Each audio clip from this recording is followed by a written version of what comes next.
En d'autres termes, ceux qui ont l'esprit de Jésus-Christ en eux jugent de tout sur la terre.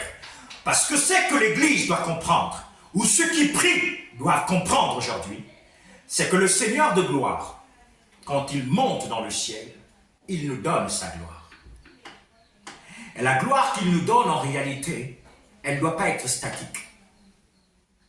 Elle ne doit pas être là en disant, mais écoutez, nous restons dans les quatre murs. La gloire de Dieu est un mouvement. Le réveil est un mouvement. Il ne peut pas avoir de réveil sans mouvement. Nous sommes dans le temps de la grande moisson. Certainement, vous écoutez ce message comme plusieurs autres messages. Mais je vous annonce que l'année 2025, nous entrons dans l'infusion, la grande infusion du Saint-Esprit. Où est la position de l'Église actuelle?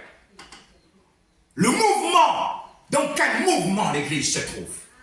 Plusieurs personnes suivent le mouvement en fonction des mouvements des autres. Mais le vent, nous le ressentons où il vient, mais nous ne savons pas où est-ce qu'il va.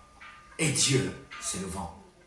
Dans le psaume 104.4, il a fait de ses serviteurs des vents, de ses messagers des vents, des serviteurs des flammes de feu.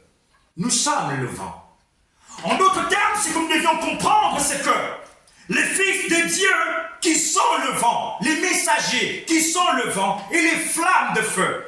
Le feu, c'est quoi? La prière. Le messager sort la parole de Dieu pour que le vent souffle. Le réveil est un mouvement dans le vent.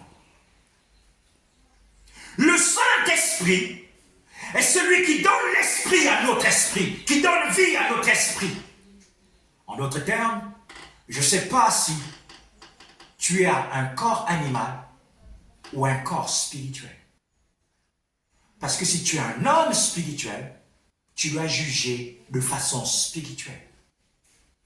Et aujourd'hui, nous devrions nous mettre à la place des vrais fils de Dieu. Je ne sais pas si tu es ce prince qui continue à rêver à marcher.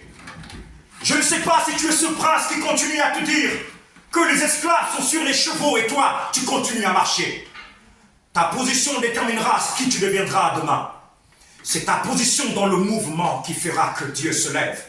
Oh oui, Dieu ne se lève pas quand tu seras statique, mais quand tu seras comme Shadrach, Meshach et Abednego, et tu te diras non, non, non, non, je ne me prosternerai pas devant un Dieu étranger. Quand tu seras comme Joseph devant le roi, qui était dans un trou en prison quand il vient devant le roi. Oui, c'était dit qu'il fallait se mettre à genoux devant le roi, mais il savait qu'il était dans un trou. Il savait qu'il était emprisonné, privé de la nourriture des rois, privé du bon pain, privé de tous les bons plats. Mais il s'était dit en lui-même, je ne me prosternerai pas. J'adore le Dieu d'Israël. Je connais le Dieu que je prie. Quand le roi avait vu cela, il a dit non, non, non, lui là, il a sa position.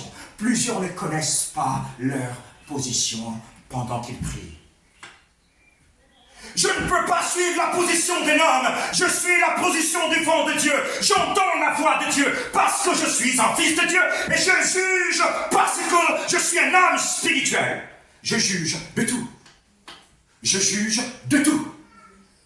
Si Dieu m'ordonnait d'aller encore à Kanda, casser le monument d'Akanda, j'irai casser parce que je suis un homme spirituel qui juge de tout sur la terre. La vraie réalité, c'est que la vérité est au fond de nous, mais les hommes ne veulent pas affronter la vérité. Ils regardent la vérité et ils se disent, si je le fais, je laisserai ma famille avec qui? Si je le fais, je serai emprisonné. Si je le fais, je mourrai. Non, notre royaume n'est pas de ce monde.